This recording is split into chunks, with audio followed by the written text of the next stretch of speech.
Imagine logging into your brokerage account on a random Tuesday morning. You stare at the screen. The stock market has just dropped 30%.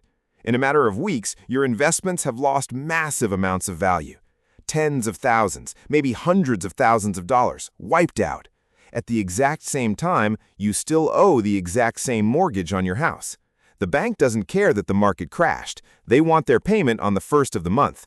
Suddenly, the idea of investing all your extra cash instead of paying off your house doesn't feel nearly as exciting as it did during a bull market.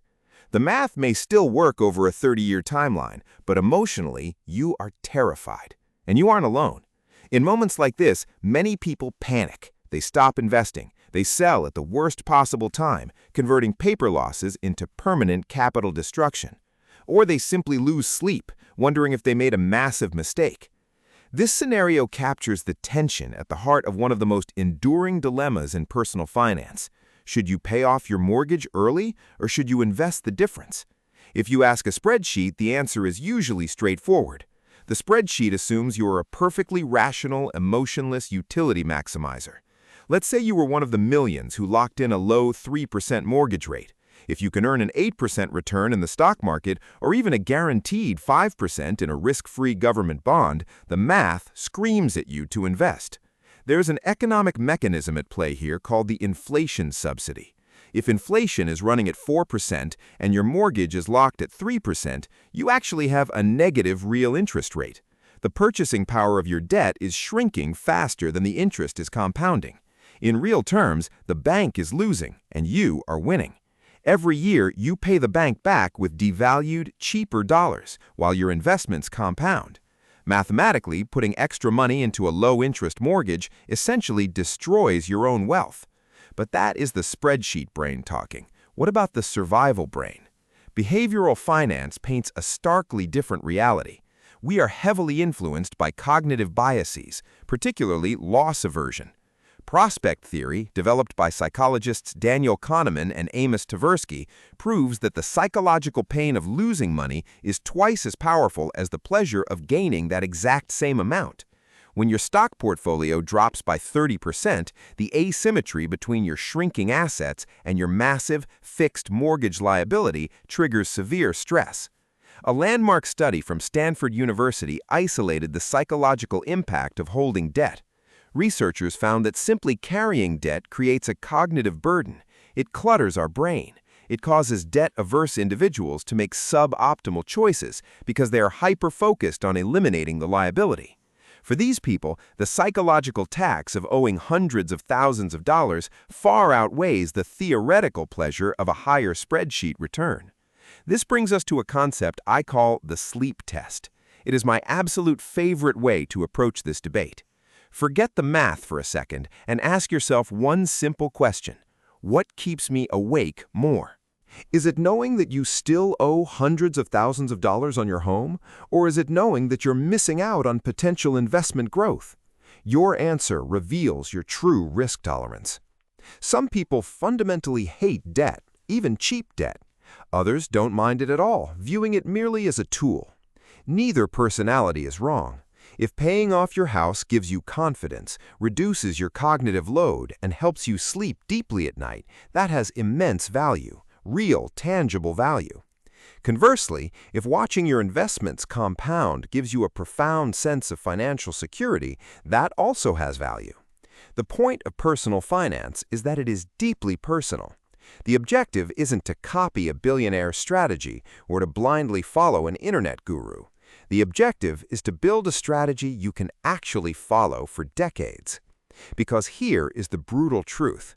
The biggest mistake people make isn't paying off their mortgage early, and the biggest mistake isn't investing instead. The biggest mistake is doing neither consistently. Execution risk is far more dangerous than allocation risk. We see this constantly. Some people get highly motivated, make a few extra payments on their house, and then just stop.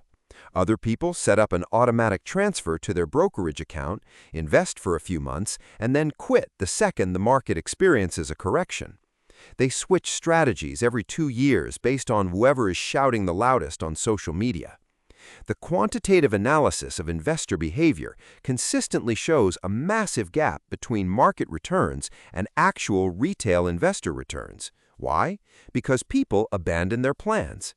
A mathematically imperfect strategy executed with absolute consistency over 20 years will almost always outperform a mathematically perfect strategy that you abandon after 2 years. Consistency beats perfection almost every single time. So how do we protect ourselves from our own worst impulses? How do we satisfy both the spreadsheet brain that craves growth and the survival brain that craves safety? There is a smarter middle ground, and it is something most finance channels entirely fail to mention. What if you didn't force yourself to choose? Imagine you find an extra $1,000 in your budget every month. Instead of agonizing over the optimal path, you split it. You invest $600 and you apply $400 toward your mortgage principal. Let's look at what happens. Your investments continue growing, capturing the long-term compounding power of the market. At the same time, your mortgage shrinks faster and faster.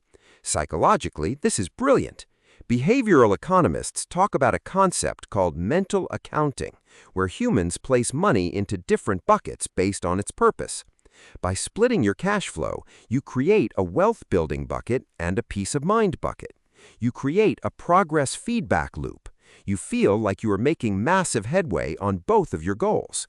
This hybrid approach is the ultimate regret minimization framework. If the stock market crashes, you don't panic because you find comfort in watching your mortgage balance actively shrink.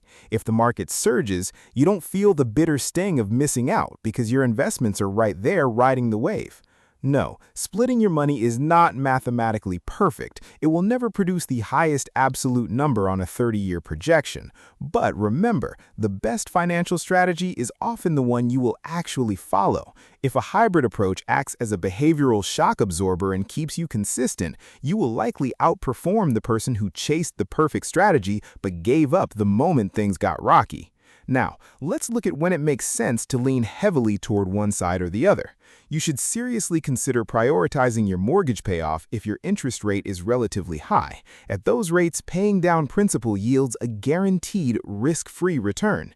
You should also consider this route if you are close to retirement and want lower monthly expenses, if you already have a fully funded emergency fund, or if you heavily value peace of mind. In these situations, the emotional return is equally valuable as the financial one. On the flip side, there is a real danger to aggressively paying off your house at the expense of everything else. It is known as the liquidity trap. Home equity is incredibly illiquid. You cannot buy groceries or pay utility bills with the drywall in your living room. A bank cannot foreclose on a portfolio of index funds, but they will absolutely foreclose on a house if you run out of cash and miss your monthly payments, even if you have massive amounts of equity. Therefore, investing the difference makes more sense if your mortgage rate is relatively low, if you have a very long investment horizon, and if you have a robust emergency fund. Most importantly, it only works if you have the emotional discipline to consistently invest through market ups and downs without panicking. The strategy fundamentally fails if you intend to invest the difference but end up just spending it. So, who actually gets richer in the end? The person who stays consistent. If you invest the difference and you stay invested for decades, you will likely build a larger net worth. If you pay off your mortgage early, you will likely enjoy greater financial security and lower monthly obligations, freeing up your cash flow for other pursuits. Neither path is guaranteed to make you happier. Money goes far beyond numbers on a screen. The true value is what those numbers allow you to do. The goal is never simply to die with the largest investment account. The goal is to build a life where money gives you choices. Maybe your choice is maximizing wealth. Maybe your choice is eliminating stress. Both are valid. Just don't let internet debates convince you that there is only one right answer.